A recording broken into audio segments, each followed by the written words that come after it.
Hi everyone. Today I'm speaking in English because that's a special episode of our podcast. We have a special guest here, which my colleague Arturas would like to introduce. So over to you, Arturas. I will just introduce our side. I am Arturas, one of the founders and of the official club, supporters club of Manchester United in Lithuania. Gediminas Rekilaitis is one of the best commentators in the Lithuania. From my point of view, he is the best and not one of the best.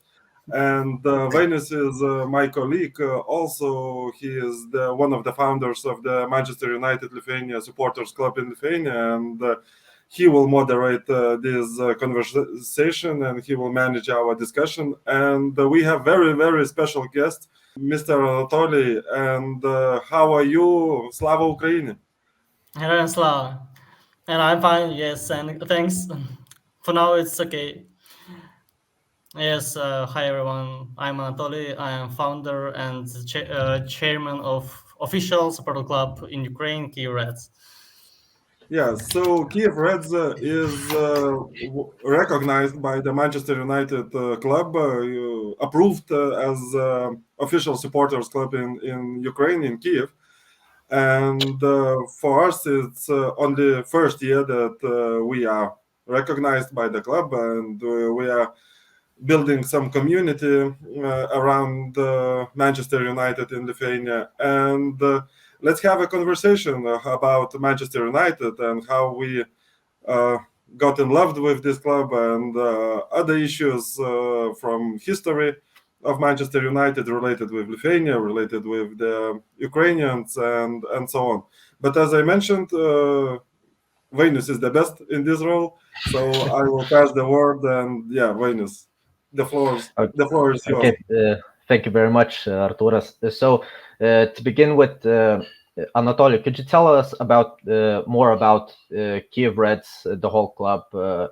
How, when did it found? How did you came together, and how did you start supporting Manchester United as a club? Okay, so for now, we have different years old of Kyiv Reds, actually, because when I started to work with Manchester United fans in Kyiv, it was 6 years before. 16. It was first time on the final of England Cup with Crystal Palace. If yes, it's true. So Yeah. 6 years before, I just think about it could be very friends, and they can support it. We saw on TV some events of Belarusian fans, and it was really cool. A lot of fans, TV, pub, a lot of songs and emotions, and I just think Kyiv is a little bit bigger than Minsk, so we can do it too. And let's start to do it. Every year we grow a little bit. We found another supporter clubs in Ukraine. It's Kharkiv Reds, it's Dnipro, Odessa. They was already in Ukraine.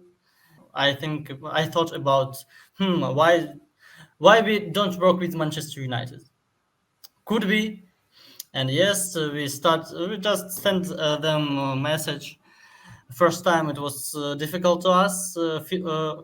They said that we need to have 50 official members for the official status. And first time it was some difficult. Even Manchester United sent the personal mails to Ukrainians fans that come on, gathering.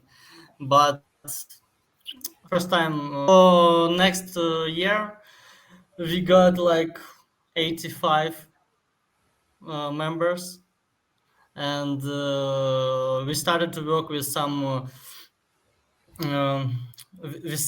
brands in Kyiv, in Ukraine, such as some bettings firms, and also I started to communicate with official partners of Manchester United, for example, Remington, stylish partner of Manchester United. Another, it was such difficult too, but we started to work with them, and it was really cool. We have a really cool picture, a lot of fans. We worked with some official partners, and really cool. And our biggest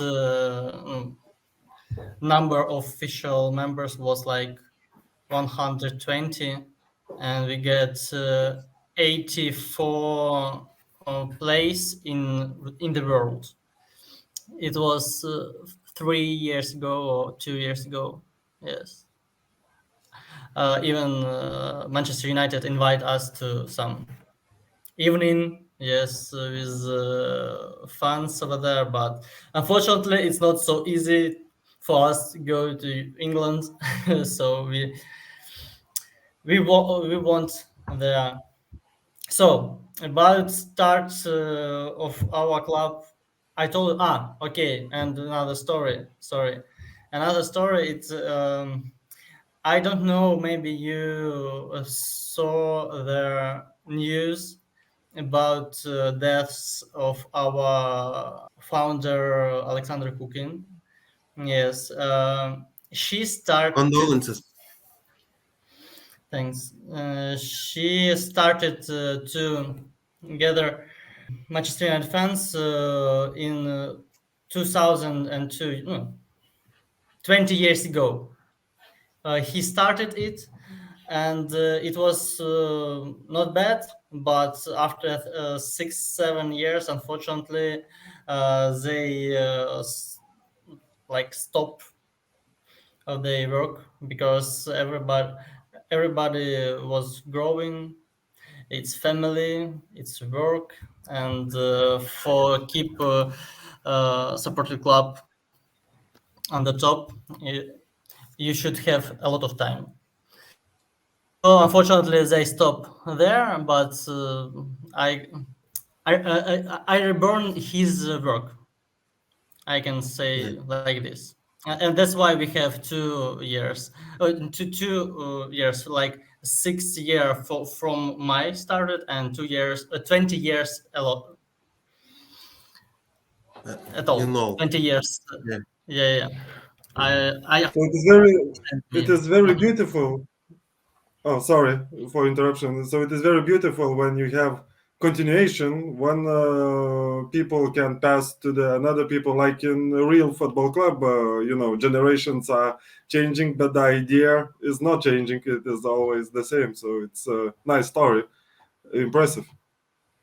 Of course. I mean, from my perspective, it's a usual thing to find a replacement because no matter how much we love Manchester United, it's still one of our leisure activities, and to be honest, there are more important things like your family, like your work, like your studies.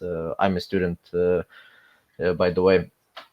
And moving on to the next topic, in Lithuania, one of the most popular time periods when most of the people started to love Manchester United was 1999, especially that Champions League final against Bayern Munich. One of our colleagues, Alexander, also became a fan.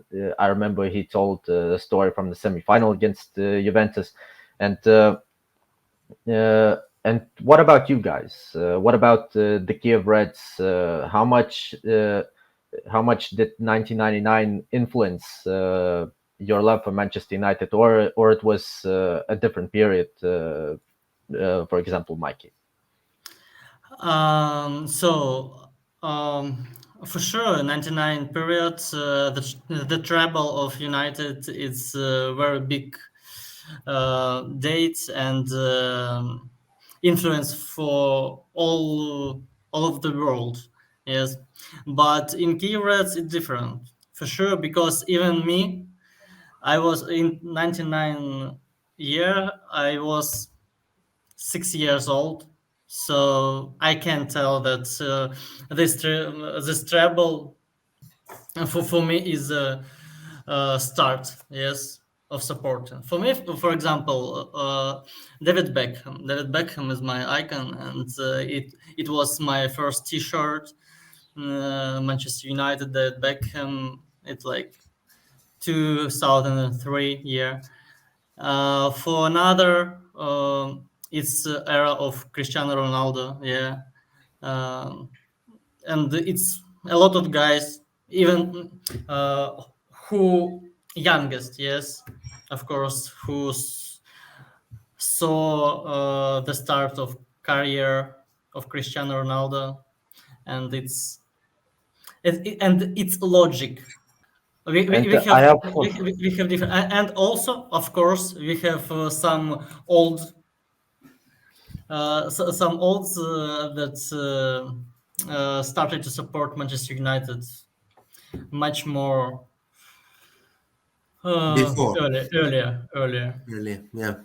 And I have an interesting question. For example, I was born in 2000, so the period when I became a Man United fan was also Ronaldo's era, when I saw fantastic players and passionate players like Patrice Evra, Ryan Giggs, Paul Scholes, and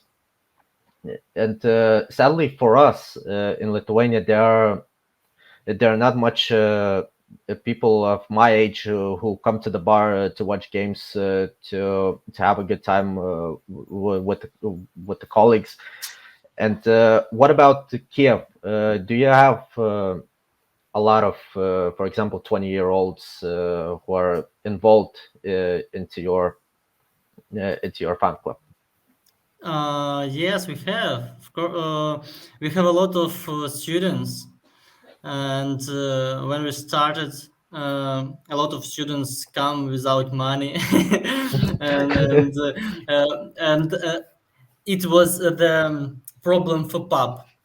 Yes, for facilities, because we have a lot of we need a lot of space, but we have no money. But we have heart. We have heart and emotions. Yes, atmosphere, and a lot of young men come to us, write us in social networks. For now, I think average age like 24 for now. 24 years old, but 3 years ago it was like 21, 20, I think. It's quite different because Vilnius mentioned that in Lithuania, maybe my generation, 35, 30, even elder people usually support Manchester United because the biggest victories was achieved when we were teenagers. And then, as you know, you can change a family, you can change even nationality, but you can't change your support, your club.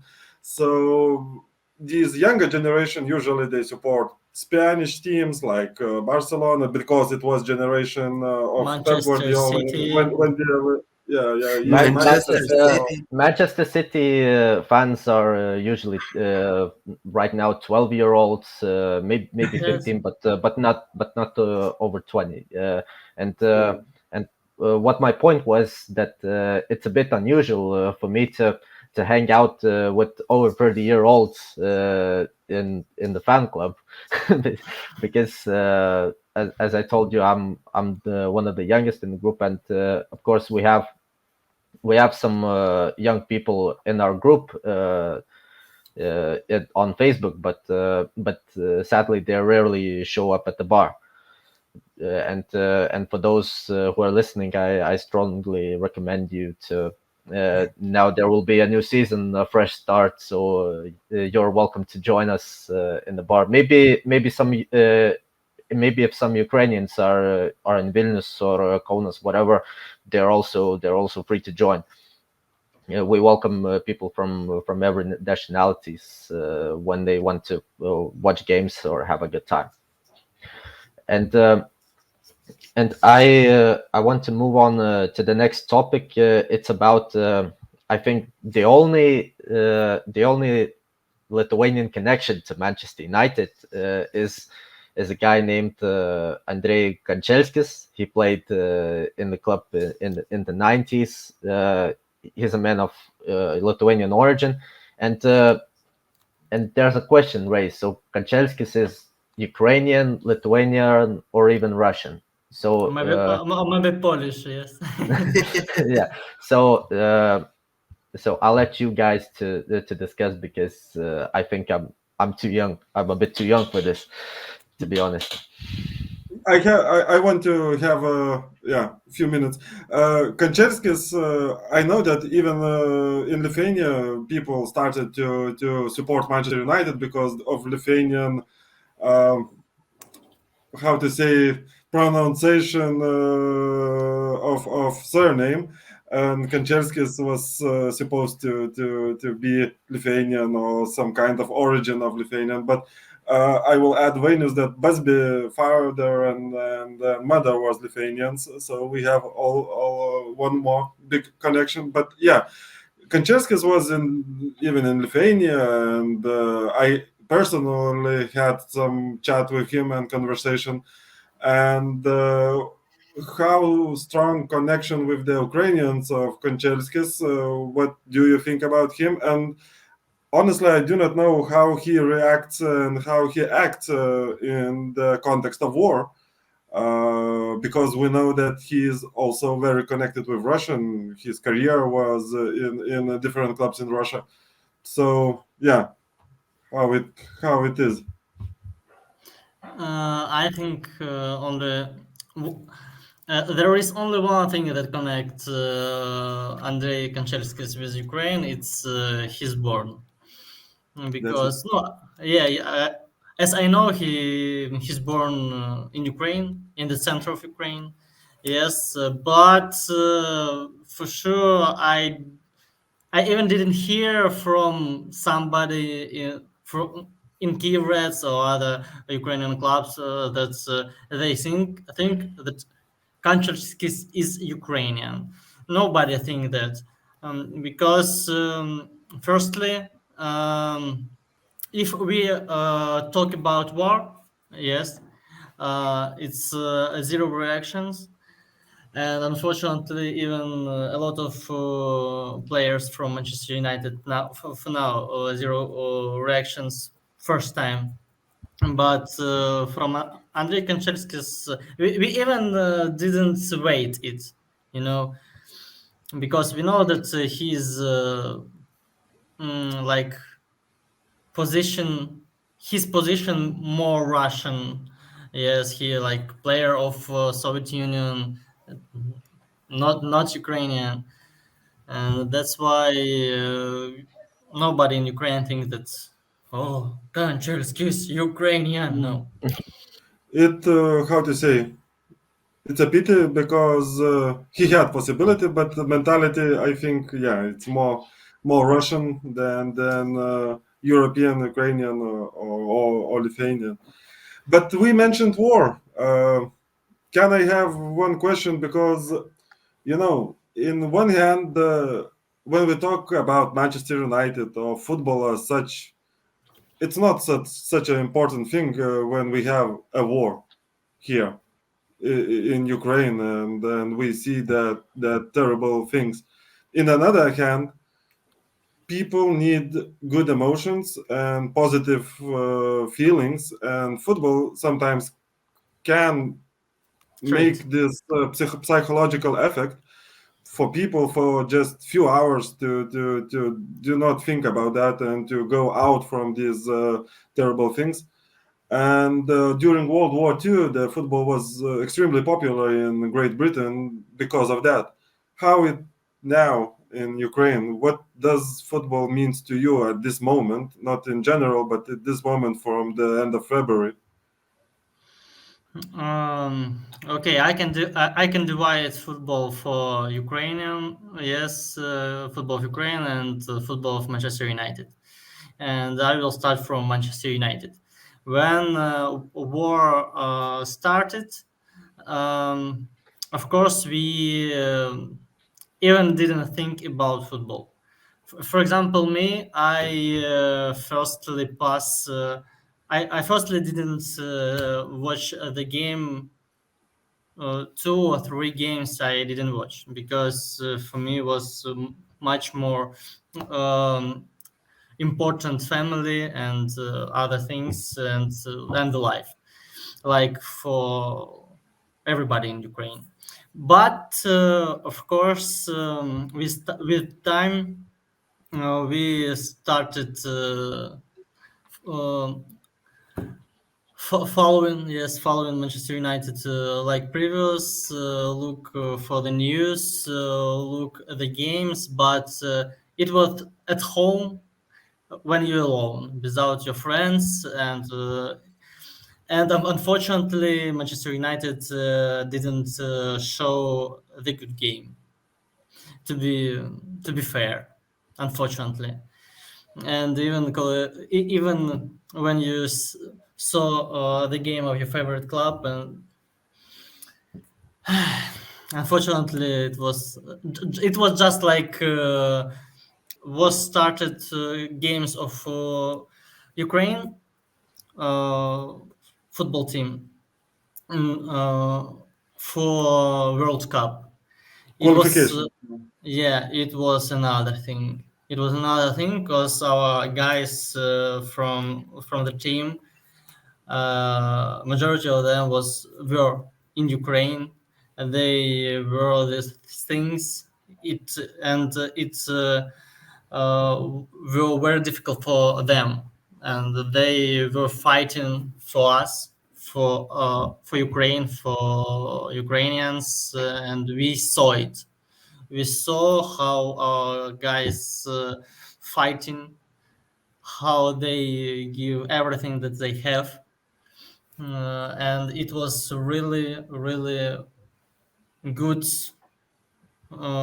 things that we need all in. Okay, yes. I think that seeing Ukrainian football players give everything on the pitch, it was like seeing the opposite of Manchester United. Because personally, I didn't watch any game since March because I didn't see any point after the elimination from the Champions League. Yeah, unfortunately, we didn't see it's too long time in Manchester United. We didn't see it. The last time I even don't know. It's difficult to get minutes. Yes, it's a big pain for the last 10 years to be Manchester United fan. Yeah, it's a big pain. Yeah. I mean, I don't think it's that painful for how you say 10 years. I think it was painful to be a fan last season, a season before, another season before. Even though seasons didn't bring us trophies, those were fun seasons, and the main reason was because the team was growing. They gave their all. So it was even more fun to watch the games, but now it was a disappointment because players were like I don't know, without any will to fight for the badge. Arturas. Yeah, Anatolii mentioned about the Ukrainian national team, and the Ukrainians didn't qualify to the World Cup, but you can't be angry for them because you see that they give everything, and even if you lose, you just support the team because you feel that they give everything, and then result is not so matter when this feeling that they are fighting and giving everything then it is all right. So we didn't feel that feeling from the Manchester United, and what Anatolii mentioned. Of course, Ukrainians were incredible. Even with not only on the pitch, Zinchenko, Yarmolenko, they did many good things for the country and for the people. But yeah, I think that we are not glory hunters.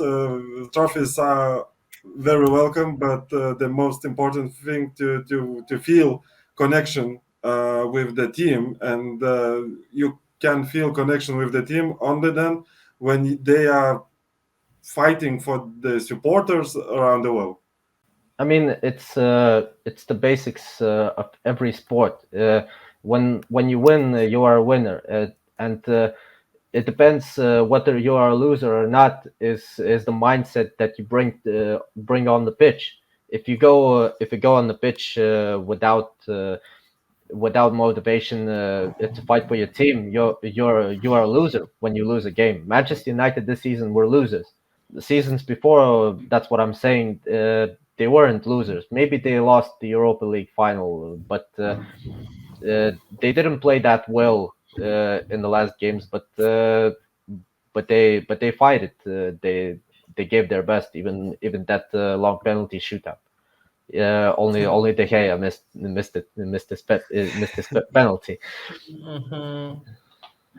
Personal for me, the games under Ole Gunnar Solskjaer was good. Really, I liked his work. I liked his motivation, and yes, I saw some motivation from the team.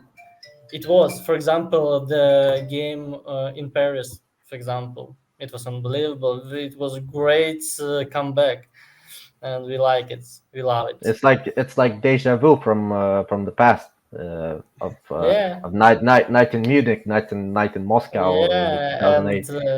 And Marcus Rashford, the young star, it is incredible.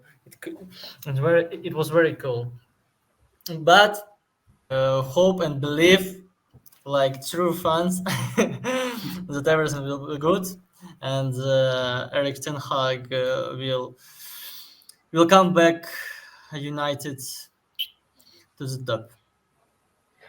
Speaking about Erik ten Hag, we would like to ask all of you about what are your expectations for the next season regarding the team. And by the way, as we are filming the podcast, we have received a here we go from Fabrizio Romano for transfer of Tyrell Malacia. He will join United from Feyenoord, 5-year deal, a fee 15 million euros plus 2 million of add-ons. And how do you rate this transfer, and what are your expectations for the season and for potential players? It was a lot of questions from your side. So what I expect from Erik ten Hag, I expect attractive football. It was some episodes during Ole Gunnar Solskjaer era, especially when the Bruno Fernandes joined the team. It was very attractive football in some cases. So I just want to see attractive football. I do not expect big wins or trophies, because the distance between these two best teams in England and Manchester United is too big for one season. And talking about new players, I do not know what to expect from the players from the Holland, because in England they were very different.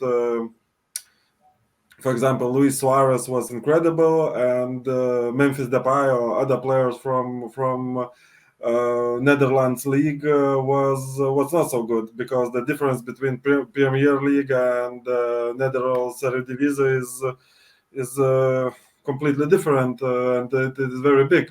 So I don't know. I just want to believe that it is the signing of Erik ten Hag, not of the club, and I want to believe that he knows what he needs. What about you, Gediminas, Anatolii? For me, it's the same. I hope for more attractive football. I hope to speak about United with some joy, as you said. You hope to move forward, to go step by step, and I hope that Ten Hag is the right manager at last. After Fergie time, at last Erik Ten Hag maybe is the right man for the long-term future for 5, 7, 9 years at the helm of Manchester United. For me, unfortunately, yes, I started my speech from this world.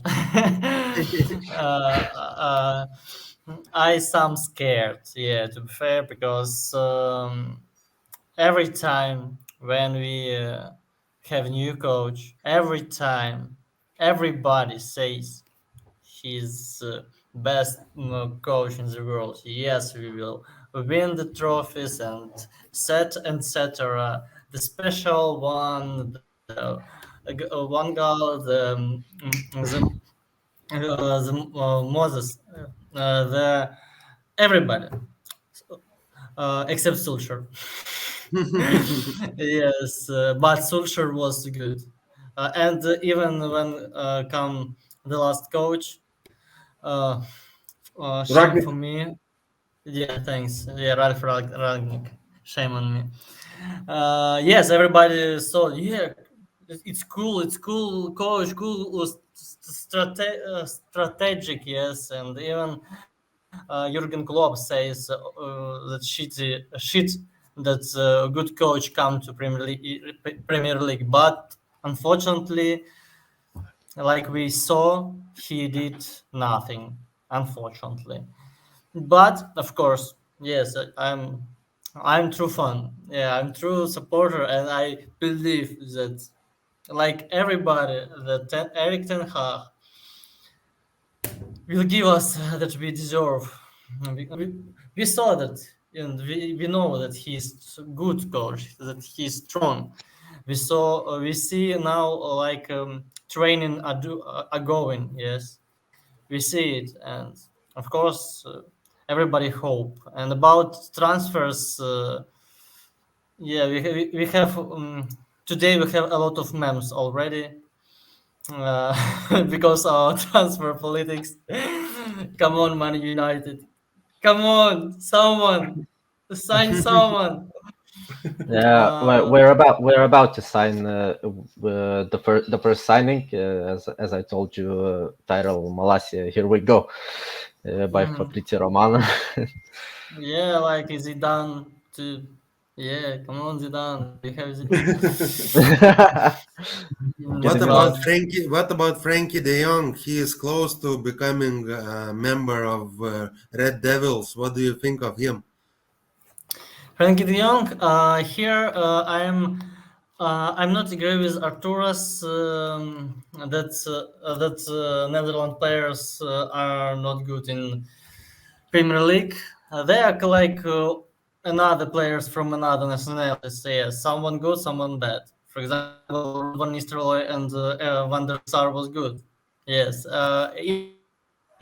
Daily Blind, I think so. And I like I very like the chant song about Daily Blind. You know that or not? Yeah, No, I know. You know, I don't. I don't. about smoking weed in your country. Yes, like so. I don't know. I like Scotty. Scotty is one of the favorite my players. Unfortunately, I understand that last season he was not so good, but I like him. He's a fighter. He's like I see is working in his play. About the young, I don't know really because um, I'm not watching the game of Barcelona and the other clubs. I only watch the United because I have not so many time, even find a couple of hours, 3 hours in a week. It's difficult. So I'm watching only Manchester United and Ukrainians clubs or Ukrainians. And that's why I can say nothing about the young. Only hope, only believe. The young. Arturas. Don't you feel that this expectation with former Amsterdam Ajax players, for example, Van de Beek, Frankie de Jong, or even other rumors with Ten Hag and previous Ajax players. So it seems to me, for example, like this legendary Dynamo Kyiv team with Andrei Shevchenko, with Sergei Rebrov, they were unique team built together with unique coach in unique place, and it doesn't mean that the same players will be the same level or the same. They are good players, but it no guarantee that they will be in the same level at the other clubs, because it is chemistry between them in the one team, in the one place with the special coach. So I am not sure if we can repeat the Ajax story once again in different place with different culture after a few years. So that's why I just do not like these copy paste things, because copies are usually much worse than original. To evaluate all of your answers, what Arturas means is that there's always a risk of buying players from Eredivisie, Bundesliga. These are the high level competitions, and the jump to Premier, but they're lower level than the Premier League, and it's always a risk how the player will adapt. We had successes of Daley Blind, Virgil van Dijk, for example, but we also had failures of Memphis Depay or maybe other players. I couldn't remember the second. So yeah, it's always a risk. And about the expectations of a coach, Arturas mentioned in our last podcast. We were talking in Lithuanian, but he pointed out that we should not get high expectations for a new coach. We should lower our expectations, especially for the first season, because the first one is the most difficult one to adapt the style of how the coach wants to play. The most important thing is to give a coach the time, support him with the players he needs, and of course the main goal of the next season is to improve the play in all areas. Maybe then the trophies will come in the next years. But to bring back the fighting spirit of Manchester United is the main thing for me. For example, the fighting spirit of Manchester United. Because without the fighting spirit, there won't be any trophies. We would have to start over and over again, like in 2019 when Ole took charge. It was like the rebuilding of a team. Now we're starting over again. How much time has it passed? 3 years. So I hope that it won't happen anytime soon, that we will have to start all over again. And I want to move on to the last topic about the captain of Ukrainian national team, if I'm correct, Oleksandr Zinchenko. He plays for Manchester City. And Anatolii, what do you think about this fact that the captain of Ukrainian national team plays for the rival team in Manchester? Absolute normal. All of us in Kyiv Reds in Ukraine are proud about Oleksandr. He's a very good player, and he's a very good person and father. I personally know his wife, Vlada, very good person too. So we are happy about him, and it's okay. And personal for me, yes, no, everybody has the teams that they don't like. Yes, for example, Liverpool. Everybody has it. Liverpool, Chelsea, Manchester City, Arsenal, Barcelona, Dynamo Kyiv, Shakhtar. Everybody has it. But for me, Manchester City, I don't have some bad minds about them. Firstly, their plays, yes, Oleksandr Zinchenko. Also, they react for war in Ukraine, for example, was more quickly and stronger than from Manchester United. To be fair, the game of Manchester City is very good. It's really pleasure to watch the game of Manchester City. Pep Guardiola, really good coach, and it really pleasure. Yes, unfortunately I get pleasure from watching games of Manchester City, but not watching the games of Manchester United. Hard times, but it's true. That's why it's okay. It's okay, and when Manchester City plays in Champions League, yes, League of Champions, a lot of us support Manchester City because it's Manchester, because it's Oleksandr Zinchenko, because it's in England. Yes. Mm-hmm. And between Liverpool and Manchester City, for me personally, Manchester City much more closer than Liverpool. But from during this war, a lot of guys change minds about the clubs and the fans, because the fans were writing us were when was news about Alexander's cooking death.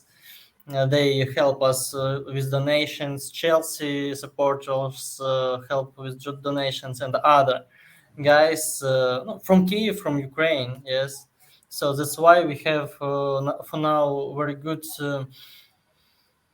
relations with another supporter clubs in Ukraine. Yeah, and I wanted to ask an interesting question. I know that Oleksandr Zinchenko playing for Manchester United is very unlikely to happen. But what do you think? What do you think about him playing for Manchester United? Could you imagine him fitting in a style of football that Erik ten Hag would want to play? I think that it's not player of Erik ten Hag or Manchester United, unfortunately. Yes, of course, I want it, because if Zinchenko will play for Manchester United, Kyiv Reds and we'll have a good time in Ukraine, because we can contact very close and make great things together. But unfortunately, I think that we need another player, like left back or even center back. Yes, it's a center. We are already getting a left back. Tyrell Malacia is a left back. We need some. I think some more topper player than Zinchenko. Zinchenko is very good worker. Yes, he's very good, like the part of the chain, part of the whole strategic plan. Yes, so like in Manchester City, they have the strategic, and every player know what he have to do. And in this vision, Zinchenko is very good. But unfortunately for Manchester United, not now.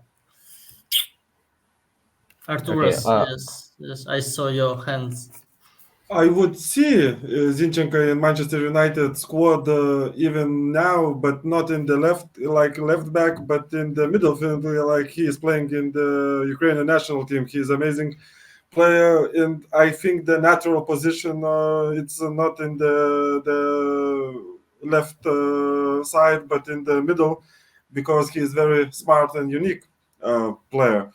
But Anatolii, I think that Vainius will sum up everything, but I want to share my wish for the future. I want to meet you in the Kyiv when the war will be over next, for example, May. We will see two finals. One final in FA Cup, Manchester United will play. Another final, it will be in the European League. It will be against Dynamo Kyiv, and in the April we will be announced as the champions of England. So that's my wish, and we will play football together in Kyiv. Your supporters club from Kyiv Reds and our players from supporters club of Manchester United. With pleasure. With pleasure. Yeah, that was an astonishing speech from Arturas. Only one correction, that UEFA Europa League final 2023 will be hosted in Budapest, Hungary. We will see in pub. Yeah, but to be honest, in Bestia.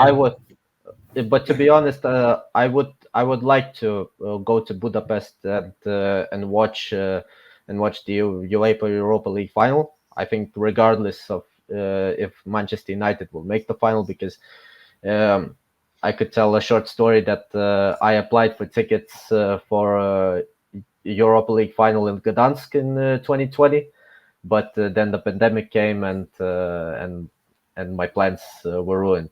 And actually, I still remain without having that real football watching experience in the big stadium, because as you all know, we don't have a big stadium, and to get that experience you need to go abroad. But now that we are an official fan club, we have a better access to the tickets, and I hope I will fulfill my dream next season, and I hope other members of our fan club will also use this opportunity. To sum things up, I would like to thank you guys once again for joining in the studio to film this special episode. A special thanks to you, Anatolii. It was a pleasure to meeting you, and I hope that this isn't the last time we have such a cooperation. And of course, I think in the future we will. I'm personally interested in making more podcasts in English with maybe other foreign guests, and I wish you the best of luck, and let's say goodbye to all the listeners. See ya. Slava Ukraini. Heroin slava.